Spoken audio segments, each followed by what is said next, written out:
Hey, welcome. My name is Erica, and it's awesome that you, yes, you, are here joining into Just Horrifying. Please like and subscribe if you enjoy. Today I'm going to be talking about Savannah Spurlock, who was a 22-year-old mother of 4 and was reported missing on January 4th, 2019. Savannah was born on February 5th, 1996, in Richmond, Kentucky. Savannah, she was a beautiful girl. She had many friends, was always happy, and loved dancing.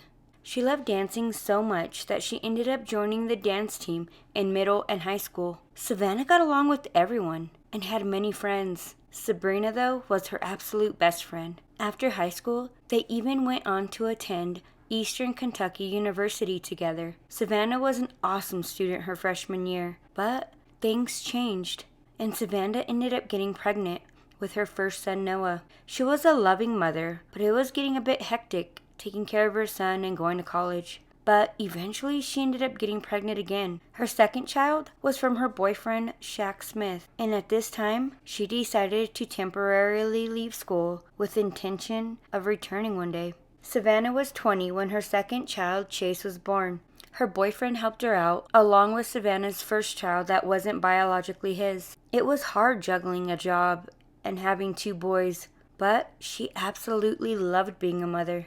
In 2018, Savannah became pregnant again from her boyfriend Shaq, this time with twin boys, Zane and Zuri, and they were born December 1st, 2018. So now Savannah has a 4-year-old, a 2-year-old, and now twins at the age of 22 years old. After the twins were born, they were primarily with their father Shaq. Savannah, though, did see her twins. On January 4th, 2019, Savannah ended up going out with her friends. Her mom watched her 2 oldest kids, and Shaq, of course, had the twins. Savannah borrowed her mom's car to go out and pick up her female friend first, then headed to Lexington to pick up their male friend. She parked at the male friend's house.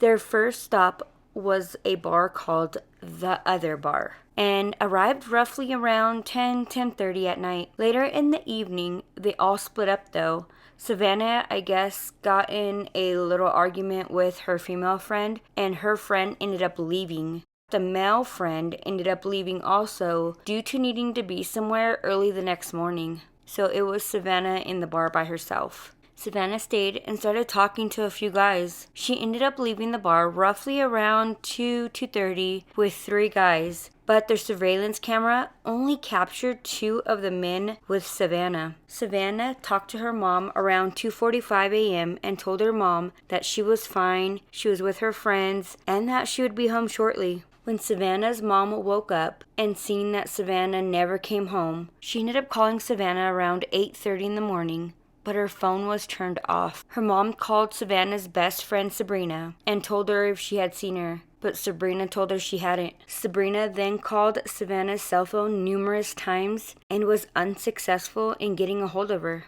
They knew that something was really wrong. They ended up calling all the friends they could and asking if anyone had seen her, but everyone said they hadn't. Finally, Sabrina gets a hold of the female friend that Savannah had went out with the night prior and asked where the car was parked, and maybe that could give them some answers. So Sabrina ended up driving to Lexington, where the car was sitting in the same spot that Savannah had left it the night before. She knew something was really wrong because she had personal items in the car. She called the police, and they said they had to wait 24 hours before filing a missing persons report, and to file it in Richmond, where Savannah is from, and not Lexington. So they ended up calling the police in Richmond, and right away they ended up going to the bar where Savannah was and got the surveillance footage. The Richmond Police Department asked the public for help identifying and locating these men who were in the surveillance footage with Savannah. They also noted that one of the white males was seen driving a Chevy S10 pickup truck.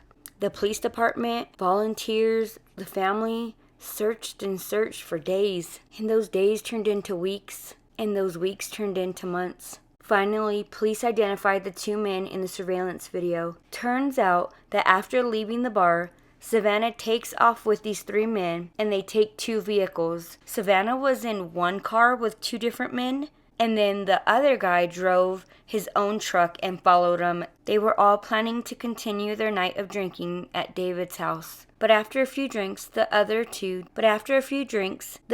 guys decided to call it a night and leave Savannah with David. Days later, when these two guys found out that Savannah was missing, they felt like it was a bad idea to have left her alone with David. The guys ended up calling David and asked if he knows anything about Savannah, and David said he has no idea where Savannah went. So the police ended up bringing David to question him, and his story was the exact same as the other guys. And when the guys left his house, he said Savannah wanted to stay there for the night because she was very intoxicated, so he decided that she can stay in his room. So he ended up going to sleep, she went to sleep, and at some point in the night, he said that she woke him up and asked for his address, which he had assumed it was because she was going to have someone pick her up. He says then he went back to sleep, and in the morning, she was gone. He didn't think anything of it. He said he doesn't remember or recall if anyone ended up coming to pick her up or what time she had left. All he said is when he woke up, she was gone. David became the #1 suspect, and they eventually told the public at that time that they were going to be executing a full search on David's home. David's parents also owned a farm in that area, and they believe if David had anything to do with Savannah's death, that the farm was likely the place he would have chosen to dispose of her body or any other type of evidence. But the search in David's home and the farm came up empty. On April 2nd, 2019, the investigators executed a second search warrant on David's house. But unlike the first search, police did find evidence in the house this time. There was blood spatter on David's closet door, and apparently they didn't see it the first time. The blood did match Savannah's DNA. Also, they found a very strange note written by David that was sitting on the bedside table. A piece of the note said, "I simply don't care at all. I feel no true love for anything now that I know who I really am. I see a greater need to hide my true self, but I just want to be free. I stay in a constant state of aggression. Nothing seems to help anymore. I want my family to understand, maybe, just to excuse my other actions over the years. But how do you look your mother in the eyes and tell her you were a born psychopath, that she gave birth to a monster? Someone who couldn't care a bit to squeeze the last breath out of another human or plunge a knife into their chest and smile about it." On July 10th, 2019, David's father was outside in the garden when he noticed a foul odor. He knew that his son was a prime suspect in Savannah's disappearance. He calls the police and tells them that he's picking up a foul smell outside. They came out and searched and find nothing, so they left. But David's father was adamant that there was something there because of that bad odor. He then contacts his lawyer, where his lawyer reaches out to the Richmond police. So they go back out for another look and ended up finding Savannah's body in a strawberry patch. Hours later, David was arrested in Savannah's murder, and in addition to murder, he was also charged with tampering with evidence and abuse of a corpse. David, he got a 50-year sentence and will be eligible for parole July 2nd, 2039. Alright, you guys, well, take care, stay safe, and until next time, bye.